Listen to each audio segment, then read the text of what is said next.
So I'm going to use this. I want to make me, I got a, sorry, chai green tea bag in my cup. So I just put water in here, so hopefully it'll come out hot, because I want me a nice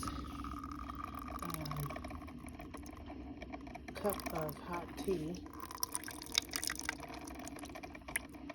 Yeah, it's steaming, so it's coming out hot.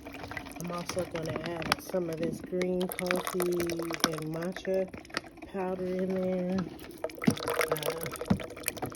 I'm going to do a little s'more syrup in there.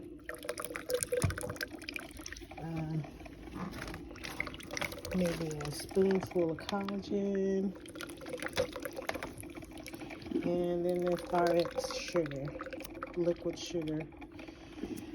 And see if I can make a nice blend of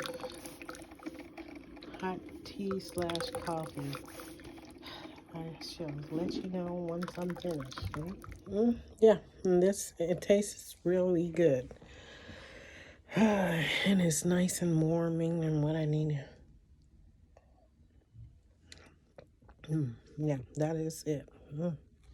Thank you. Please like and subscribe.